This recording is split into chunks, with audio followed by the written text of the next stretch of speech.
गत कालांश कोन करथिले हमें एकक घरे 5 थिबा संख्यार वर्ग निर्णय करथिले किंतु हमें ए वीडियो रे कोन करबा 1 थिबा संख्यार वर्ग केवल 1 रहइतो बाकी कोनसे अंक रहइबो नाही ठीक 1 थिबा संख्यार वर्ग हमें एठी निर्णय करबा जो बोलिया 1 रो स्क्वायर 1 रो स्क्वायर कहले 1 हमें जानि छे और किछि करिया पड़िबो नै 1 को 1 लिखि देबा ठीक से बोलिया 2 डी 1 रहिला माने हमें डबल 1 रो स्क्वायर कोन करबा 1 2 आकु पड़ी जबा 2 घर 1 2 पुणी धर बचु फेरि आसीबा 1 1 2 1 हमें कोन करबा आगो को जीवा जेति के आगो को जीवा पुणी धर सेति घर फेरि आसीबा ठीक से बोलिया तीनटा 1 रहिला हमें कोन करबा जेतु 1 और 3 टी अछि तेनु कर हमें कोन करबा 3 घर पर्यंत जीवा 1 2 3 3 घर करू पुणी धर हम बचु फेरि आसीबा 2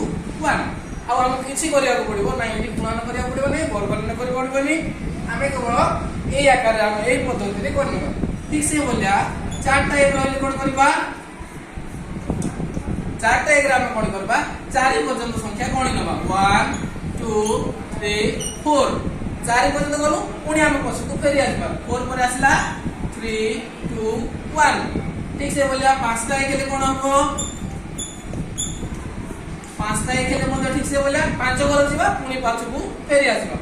1 2 3 4 5 फिर से आपको सब फेरि आसीबा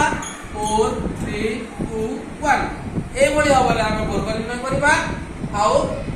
केवल एक थिले ए संख्या हे परबो ए बोली हबले हम वर्ग करबा पुणी नुवा वीडियो रे आउ नुवा ट्रिक नै कि आसीबी वर्तमान निजे आ गोटे करिया हम देछि 1 2 3 4 5 6 ए संख्या रो वर्ग केते होउची निर्णय करके मते कमेंट माध्यम रे जणेबे तो ए वीडियो सरला नेक्स्ट वीडियो रे आ गोटे अलगा संख्यार वर्ग नै कि आसीबी पुनथरे धन्यवाद।